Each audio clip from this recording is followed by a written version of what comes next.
Mémoire de mon père, Guyane, séquence 5. Pour parler des relations familiales ou de l'ambiance dans la famille, à l'époque à Cayenne, Ouais. si on partait d'une anecdote que j'ai très souvent entendue et qui restait ancrée dans ma mémoire et sans doute dans celle de ma sœur et dans celle de pas mal de personnes de la famille, il s'agit de l'anecdote du bouillon d'Awara. Est-ce que tu peux nous raconter? D'accord. Mais j'aimerais souligner quand même que cette anecdote du Yadara, aujourd'hui on en rit, mais sur le coup, quand on a vécu ça, je peux te dire que personne ne riait dans la maison. Pas plus maman que les enfants, tu vois. C'était une chose qui nous avait marqué. Alors, pour mieux faire comprendre les choses, il faut que je précise ce qu'était un bouillon d'Aurora. Pour préparer le bouillon d'Aurora, on allait le jeudi, dès le jeudi, dans la forêt, avec des sacs, récolter le fameux Aurora, un fruit très, comment vais-je dire, très gras de chez nous, à couleur orange très foncé. Alors, au fur et à mesure que ce fruit mûrissait, il contenait une sorte d'huile, du reste. Beaucoup de Guyanais étaient persuadés qu'on pouvait en faire de l'huile, mais personne n'osait, ils ne pas venir jusqu'au bout. Mais cet aura, donc, servait à faire le plat, qui était le plat national, si on peut dire, de la Guyane. Le bouillon d'Awara. Alors, il fallait chercher des awaras le jeudi. Il fallait revenir avec des sacs d'Awara qu'on vidait. Alors, il fallait ensuite éplucher les awaras. C'était tout un travail qui prenait parfois 2 ou 3 journées. Une fois que les awaras avaient été épluchés, on entournait la graine, dont on se défaisait. Petite anecdote dans l'anecdote, la graine d'Awara nous servait aux enfants à jouer un fameux jeu de boules dont je saurais difficilement expliquer les tenants aboutissants parce que ça s'appelle chez nous boule au trou. En termes créoles, on a aussi un boule au trou. Mais alors, quand on jouait à ce jeu-là, on était passionnés. Et pourtant, c'était rien. On s'amusait avec rien. On prenait des aromas. Il fallait qu'il soit le plus gros possible. Alors, plus il était gros, plus il avait une graine assez grosse, assez forte. Et la graine, on lui crevait ce qu'on appelle les 2 yeux. Tu sais, dans un noyau de fruits, il y a toujours parfois un œil, sans un œil. Alors on creusait un petit peu. Il y en a qui creusaient avec un couteau, d'autres avec un canif, d'autres avec un truc pointu, assez possible. Alors, quand on jouait à ce jeu, il fallait forcément aller dans la cour, parce que la cour était en terre, et creuser des trous à des distances respectables. C'était 2 pas ou 3 pas. Alors, il y avait 6 trous. Alors, il fallait aller au fur et à mesure et essayer de faire entrer la boule à la main dans ce trou. Si tu as raté, si tu restes au bord ou si ta boule a pénétré et qu'elle est remontée, c'est fini, tu donnes ta place à un autre. Alors, il y avait vraiment des gens qui étaient des jeunes comme nous, qui étaient, comment dirais-je, c'était des maîtres en la matière. Même des jeunes on plaisantait, on disait des voyous chez nous. Parce que c'était des jeunes qui vivaient dans la rue. Mais ils avaient accès dans la maison. Maman disait, vous pouvez venir quand vous voulez, mais je ne veux pas entendre de gros mots. Maman était assez à cheval là-dessus. Là. Alors si bien que les gars, quand ils arrivaient à la maison, quand ils avaient entré dans la maison, quand ils étaient entrés dans la maison, ils respectaient la maison. Ils respectaient surtout le moment. Même s'ils avaient envie de dire un gros mot parce qu'ils avaient raté quelque chose, ils demandaient si Mme Cheka était là avant. Alors si on dit non, tu peux y aller, je dis merde, c'était ça autre chose. Mais on jouait avec ça. Donc je reviens au Vietnam. Dans une semaine de fâcherie, on va appeler ça des fâcheries, ce sont les moments où papa était vraiment de mauvaise humeur. Il ne faisait de grâce à personne, surtout pas à son épouse. Donc ils étaient fâchés l'un envers l'autre. Ah, quand ils étaient fâchés, c'était quelque chose de terrible. On a l'impression que dans leur façon de se regarder déjà, de se menacer, même s'ils n'allaient pas plus loin, on a l'impression que l'un comme l'autre avait envie de tuer son partenaire. Si on peut parler de partenaire encore dans ce regard. Donc ça allait très loin, c'était des insultes, ça commençait des insultes là, au bas niveau, et puis ça montait, jusqu'aux insultes les plus infamantes pour l'autre. Chacun cherchait à piquer l'autre dans son L'orgueil, en fait. C'est ça, dans son orgueil. À faire mal, en fait. C'est ce que lui cherchait à faire, mais il disait toujours pour se dédouaner, quand il voulait nous rendre des comptes, assez souvent, il nous faisait appeler Josiane, Georges, montez 5 minutes, j'ai à vous parler. Et puis il était assis sur son lit, ou sur une chaise, ou sur un fauteuil, et puis il nous racontait, vous avez vu, une fois de plus, votre maman m'a cherché une querelle inutile. Et une fois de plus, vous voyez, depuis une semaine que ça dure, elle ne vient pas du tout me demander pardon. Comme si c'était moi qui devais aller remplir ses pieds. Tu vois, s'il me racontait des histoires comme ça, tu vois. Alors, il avait instauré aussi une chose, ça c'était une manière de marquer sa supériorité dans la maison. Tiens-toi bien, tous les après-midi, il fallait qu'à tour de rôle, il nous appelait Josiane, Georges, Eric, Christian, Yvan, Marie-Liane. Ça s'est arrêté là parce que Régine et Jacqueline sont venus après. Il fallait qu'on monte à tour de rôle, arracher 10 cheveux blancs. Alors lui, il était allongé sur son lit. Alors au lit, il y avait des barreaux. Il lisait son roman, c'était toujours un roman policier. Hadley Chase, ça dit quelque chose? Non. Très populaire à l'époque, James Hadley Chase. D'accord. Alors il lisait ses romans. L'auteur, quoi. C'était une collection, le masque. Collection Le Masque, le livre était toujours jaune, et puis il y avait un masque noir avec une plume qui... Oui, je vois bien. Alors donc, il lisait tous ces romans. Il en avait des centaines à la maison. C'était sa principale bibliothèque. Alors pendant qu'il lisait tranquillement son roman, on était censé lui enlever des cheveux blancs. Alors ça commençait par Josiane, c'était par ordre descendant. Josiane, Georges, Eric, Christian, Yvan, etc. Du plus âgé, de la plus âgée au plus jeune. Alors assez souvent on s'amusait, on faisait semblant de tirer, disant qu'il était en train de lire, il ne sent rien. Alors Josiane dit à Josiane, tu vas où là? Mais non, tu m'en as enlevé 7, tu m'en avais pas 10. Alors on riait après, mais c'était pas marrant du tout. Alors quand il était très fâché, il disait aujourd'hui c'est 20. Hein. Et il disait à chacun de nous, Josiane ne t'a pas dit que c'était 20? Ah ben je te le dis moi, c'est 20 aujourd'hui. Il fallait enlever 20 cheveux blancs chacun. Cheveux blancs et les lui montrer après. Bon, enfin, c'était une comédie, mais si tu veux, on en rit aujourd'hui parce que ça semble comique. C'est du peu comique, mais à l'époque, on essayait d'en rire, mais on riait plutôt jaune. Ouais, parce que c'était une corvée qu'on faisait au gouvernement tous les après-midi. Et encore, cette corvée-là, si tu veux, à un moment, quand il était vraiment fâché, il dira, bon, Josiane, quand Yvan aura terminé, tu refais la série, s'il te plaît.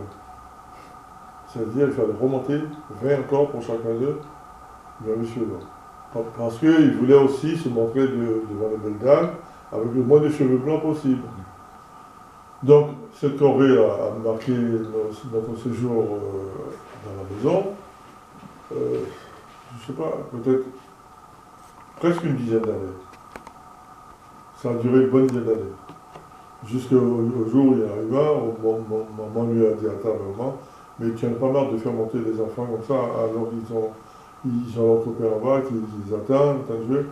Ça a donné lieu à une dispute, bien évidemment, mais il a fini par comprendre, et puis un jour, comme ça, il n'a plus demandé. On a poussé un ou deux soulagements. Bon, alors, j'en reviens donc au viol. Papa s'était une fois de plus fâché avec son épouse. Et il a vu entrer le jeudi les sacs d'Aurora. Parce qu'il a vu que nous revenions de la forêt, on avait chacun un sac sur le dos, et on a déposé dans la cour les auroras. Et il a seulement demandé, d'où viennent ces auroras? De la forêt. Il a dit, ils sont destinés à quoi? Il dit voilà, on a l'intention de faire le bouillon d'Aurora, on s'est arrangé avec maman, on va prendre les légumes, on va prendre le marché, on va aller pêcher du crabe après, et bien on va dans le bouillon d'Aurora. Elle dit non, jusqu'à nouvel ordre, étant donné que votre maman ne s'est pas réconciliée avec moi, tant qu'elle ne s'est pas réconciliée, tant qu'elle ne viendra pas se réconcilier avec moi, il n'y aura pas de bouillon d'Aurora. Je disais que quand il est parti, on s'est tous concertés, et puis on a dit non, il ne peut pas quand même nous empêcher de manger, c'est même pas s'il n'aime pas les auroras, qui doit interdire aux autres de manger. Enfin, c'est quand même les fruits de notre travail, nous sommes allés dans la forêt, on a passé toute une après-midi, on a les auroras, on les a épluchés, et maman va les mettre bientôt dans la marmite. Et en principe, c'est très long les auroras, tu vois, il y a les légumes avec au fur et à mesure, et puis il y a le fait que quand tu as fait tout ce travail-là, tu as envie de manger le bouillon que tu as préparé. Alors, maman, pour cacher le bouillon d'Aurora à sa vue, elle ne l'a pas fait bouillir dans sa cuisine, parce qu'il aurait senti ça dès qu'il est rentré à la maison. Elle a fait bouillir jusqu'au bout de la cour. Tu sais, il y avait presque 50 à 60 mètres de cour. Alors, elle mettait au bout de la cour, elle a fait tout un petit échafaudage avec des baguettes, des bois, et tout, tu vois, pour que la fumée aille. Et puis, de temps à autre, elle ventait la fumée. Elle orientait son protège d'Aurora au fur et à mesure que le vent tournait. Si le vent tournait, elle le mettait de ce côté pour que l'odeur aille de l'autre côté de chez nous. Il est arrivé le soir, et puis il a dit, mais c'est l'odeur d'Aurora que je prends là. Alors tout le monde a dit, Aurora? Non, il n'y a pas d'Aurora. Tu as senti d'Aurora? Et chacun demandait à l'autre, tu as vu de l'Aurora ici aujourd'hui? Alors je lui ai dit, non, pas aujourd'hui en tout cas. Tu vois. Alors lui, il a senti qu'il y avait l'aurore. Il savait très bien qu'il y avait l'aurore. Ce n'est pas possible, il a pris une odeur, parce qu'il connaît aussi bien que nous quelle odeur ça. Il est parti à son billard. Quand il va à son billard, c'est pour une bonne partie de la nuit, parce qu'il va au billard, il dit ça à un moment, mais en fait, il va là où on joue au billard, il dépose sa queue de billard quelque part, et puis il va chez ses maîtresses. Donc la nuit, passée plutôt chez ses maîtresses, alors elle l'apaise un peu, il est un peu plus apaisé quand il vient. Mais il est rentré donc à 2h du matin. Mais à 2h du matin, il savait que le moment se levait toutes les heures, elle ne dormait pas du tout, toutes les heures pour aller tourner le bouillon et pour voir si le vent était du bon côté. Et elle tournait en même temps, tu vois un peu les manigances à nous prévenir, tout ça pour protéger le bouillon. Mais lui, quand il est entré à 2h du matin, il a repris l'odeur, et de plus en plus fort, parce que c'était en train de bouillir à feu doux. Alors quand il a pris cette odeur, il a dit non, c'est pas possible. Il est monté au premier étage, il a pris sa lampe électrique, il est descendu, il a évité d'allumer la lumière parce que ça aurait réveillé tout le monde. Alors il est allé, et il a vu la marmite en train de bouillir. Je suppose, d'après ce qu'il a dit, il a réfléchi pendant un moment, il a dit je le fais ou je ne le fais pas. Après, il a dit, sur un coup de tête, j'ai décidé de le faire. Et s'il y en a qui ne sont pas contents, qu'ils le disent. Il a tout jeté. Il a tout jeté par terre. Le lendemain, quand tu vois la sauce, elle s'étalait sur une vingtaine de mètres dans la cour. C'était incroyable. Mais c'était quelque chose d'effroyable pour la famille. Je me rappelle, Marie-Liane, Yvan, Christian pleuraient, mais ils pleuraient vraiment. Ils pleuraient en me disant que papa, pourquoi tu fais ça? Papa, pourquoi tu fais ça? Le dégoût, presque. Ah, mais c'est incroyable. C'est incroyable. Même Josiane, tu sais, Josiane qui d'ordinaire était plutôt... apaisante, qui apaisait les conflits. C'est ça, elle cherchait plutôt tu sais, apaiser les tensions, en fait. C'est ça, à dire maman ne peut pas faire ça, papa ne peut pas faire ça, tu vois. Et c'est hardi quand même, et c'est avancé de pas faire ça. Mais pourquoi tu as fait une chose pareille? Mais tu t'imagines un peu la portée que ça peut avoir?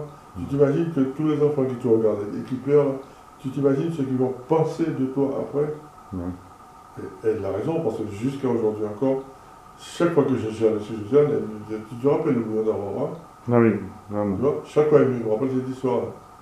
Mais elle s'était dressée sur ce là je ne vois pas. Georges était derrière Josiane, elle dit, oui, vraiment c'est un scandale, un scandale.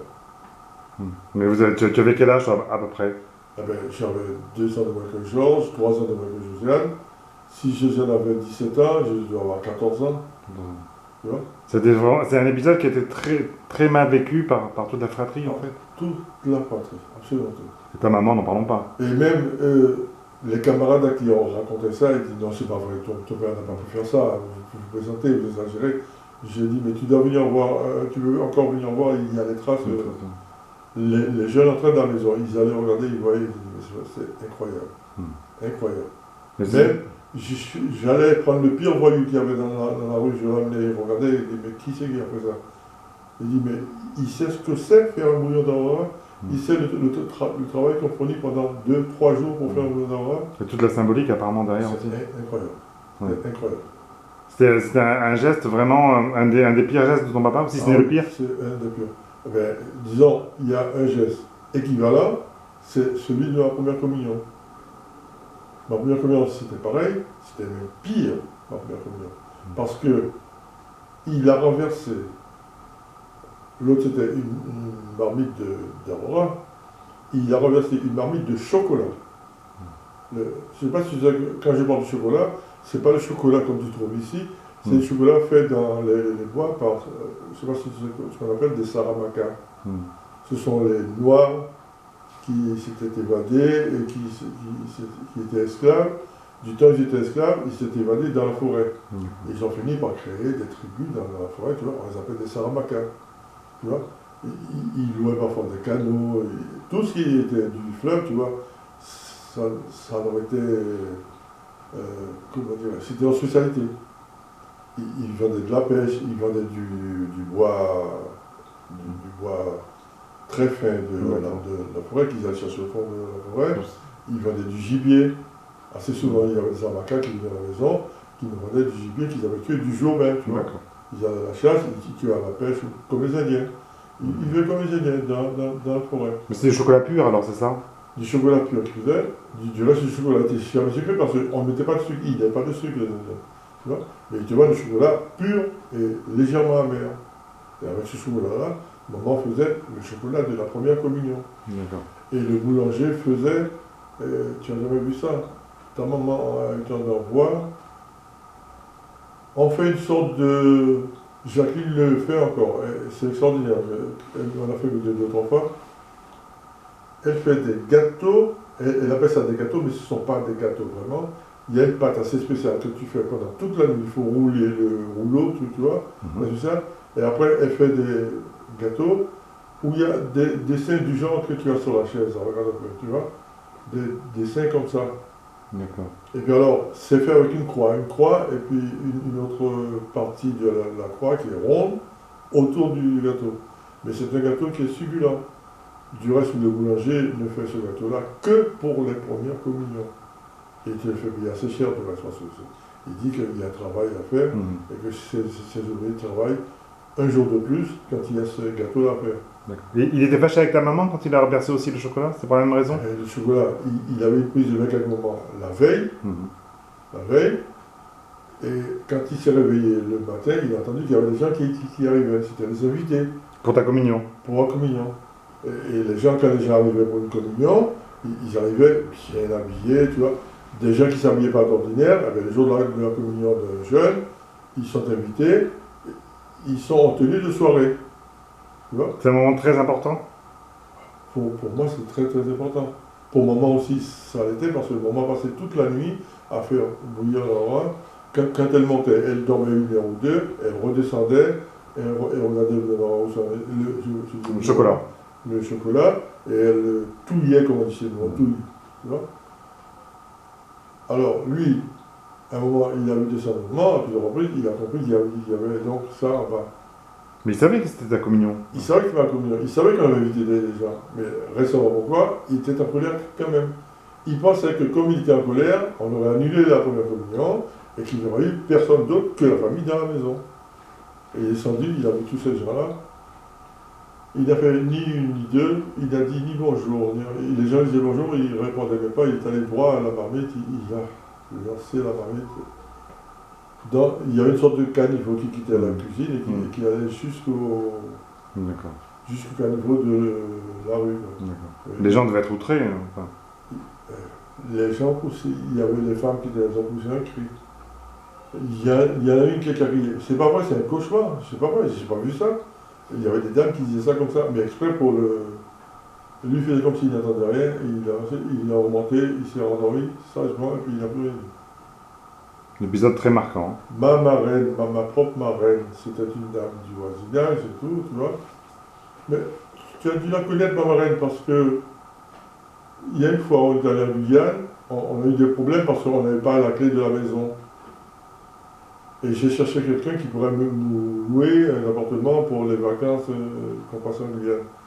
Je ne sais pas si tu te rappelles. Oui, oui, je m'en souviens. Eh Je ben, pense que c'était la dernière fois en 92, non? eh ben, la dame qui nous avait hébergés, c'était ma marraine. D'accord. C'est cette dame-là qui avait assisté à la première communion, parce que comme si c'était ma marraine, c'était la première personne que j'invitais, moi. Forcément. On te demande qui tu veux inviter, tu donnes une liste de 3 ou 4 personnes, tu vois. Mais il y avait à peu près une trentaine de personnes dans la cour, sur la galerie et tout ça. Mais lui, il a fait comme s'il ne voyait personne. Il est remonté, il s'est couché, il s'est endormi. Mais jamais personne n'a osé lui demander des comptes. Je me suis dit une fois, du reste, tu étais déjà là, tu étais déjà là. Quand maman habitait, la première habitation qu'elle a eue au Pays Mirabeau. À la Morandière? À la Morandière. Tu te rappelles comment c'était fait à la Morandière? Oui, oui, je m'en rappelle bien. Hein. Eh ben, à la Morandière, il y avait une part de la maison en bas qui n'était pas terminée. Tu t'en souviens? Oui, c'était le. Oui, bien sûr qu'on. Quand papa était revenu et qu'il était en loc, il dormait en bas. Maman dormait en bas par punition. Alors, 2 ou 3 nuits, j'ai passé 3 nuits avec lui en bas. Je me suis dit que quand même, on ne va pas laisser tout seul, il est là. Ça fait très très très malheureux quand même. Et puis, de toute façon, dans l'état où il est, il faut qu'il y ait quelqu'un qui. Alors je me suis sacrifié, je suis resté.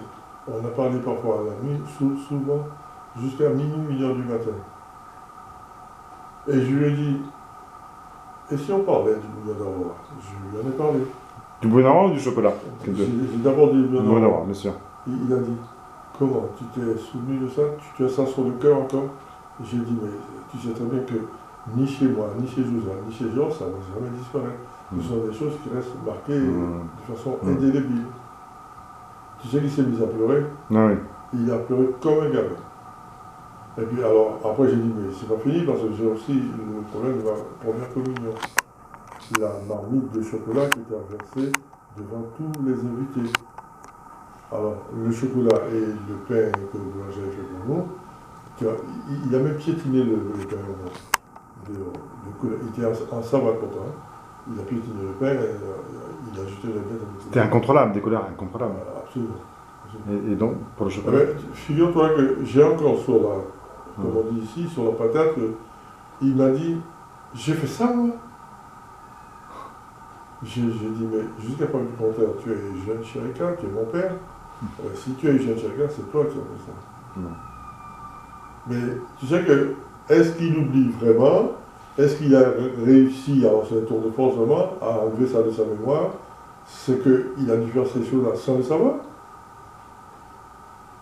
Tu vois? Sans le savoir, c'est-à-dire? Mais, tu sais, il n'y a que le psychologue qui pourrait t'expliquer ça. Oui, bien sûr. Tu fais des choses que tu peux effacer, toi. Oui, bien sûr. Mais qui restent dans l'esprit des autres parce que les autres y ont assisté, ils ont vécu. Ils en ont souffert. Bien sûr. Tu vois? Moi, je sais que Josiane, Georges et moi, tout au moins, nous trois, ce sont des choses qu'on ne peut pas oublier. On ne peut pas oublier. Jusqu'à ma mort, ça me restera encore. Tu vois? Et tu penses, parce que par rapport à ce que tu dis, parce que tu as parlé avec lui, donc, quand il est revenu à la fin de sa vie. Mais il était en log. Il était en log, bien sûr, mais tu penses que ça l'a marqué aussi d'une certaine manière, qu'il a regretté son geste, fortement regretté à un moment donné, ces 2 gestes malheureux, très malheureux? Ils ont regretté comme il a regretté tout le reste, ils ont regretté en. Comment dirais-je? Comment dit le psychologue? C'est pas un regret vraiment, tu vois? Il a fabriqué un regret, si tu veux. D'accord. Il a fabriqué et il se cache derrière un regret. Je suis vraiment désolé. À un moment, il m'a dit, je suis vraiment désolé si je fais ça. Je lui ai dit, c'est seulement maintenant que tu es désolé. 30 ans, 40 ans après. Ouais. Genre, il pouvait dire, c'était pas vraiment moi quand ça s'est passé. Ah ben, peut-être qu'il croyait ça. Voilà. Parce que quand il m'a dit, c'est moi qui ai fait ça, Oui. qui ça peut être d'autre? Oui. Qui serait venu dans la maison shooter le bouillon d'Aurora? Qui serait venu dans la maison le jour de mon anniversaire? Mais on l'aurait tué. On l'aurait tué. Si c'était pas lui. Alors, il n'y a que toi qui puisse faire une chose pareille. Et je dis, mais rappelle-toi bien que c'est pas. Je comprends que tu me dises que c'était pas contre moi que tu l'as fait, je le comprends, mais n'empêche que tu l'as fait pour ma communion. N'empêche que quand tu as jeté le bouillon d'Aurora, tu as jeté le bouillon d'Aurora de toute la famille. C'était le travail de toute la famille, y compris maman. Maman n'a fait que faire bouillir ce qu'on avait ramassé, ce qu'on avait épluché et ce qu'on avait mis dans la marmite. Bien sûr. Et tu penses que pour le bouillon d'Aurora, quand il a pleuré tout ça, que c'était des regrets sincères? C'est ça qui m'est difficile. Tu sais, quand ça me remonte, quand ça me revient, je me dis, mais est-ce qu'il faut croire dans cette sincérité-là? Est-ce qu'il est vraiment sincère? Mais jusqu'à présent, jusqu'à maintenant... Il pleurait de bon, hein. Les pleurs, les larmes qu'il avait, c'était des larmes très fortes, hein, tu vois. Tu vas difficilement dire qu'il fallait qu'il joue la comédie. Non, c'était pas la comédie. Mais comment expliquer ces larmes-là avec les faits qui sont remontés dans la mémoire? Bien sûr. Et ces deux événements, le bouillon d'Aurora et le chocolat, pour toi, tes frères et tes sœurs, ça a marqué la relation au père, vraiment? Enfin, je veux dire, symboliquement. Déjà, elle n'était pas très brillante, la relation, nous, avec le père, parce que la façon dont il attaquait maman, par les mots, par les sanités, il y a des moments où il arrivait à distance de maman, il reculait un peu, et puis il crachait dessus. Il lançait son crachat à distance. Il m'a dit, tout ce que je peux faire pour vous, je crache sur vous. Parce que, comme il a dit, vous êtes une moins que rien.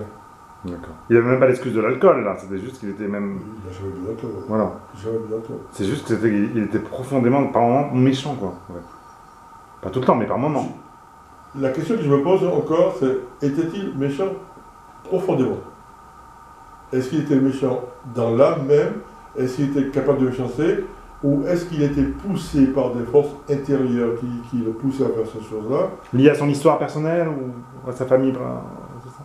Oui, mais à ce moment, sa famille servirait d'alibi. Oui, bien sûr. Tu vois ce que je veux dire? Bien sûr. Moi, je crois que quand tu fais le bilan de ta vie, tes actes te remontent à la surface. Il faut quand même que tu saches les assumer. Bien sûr.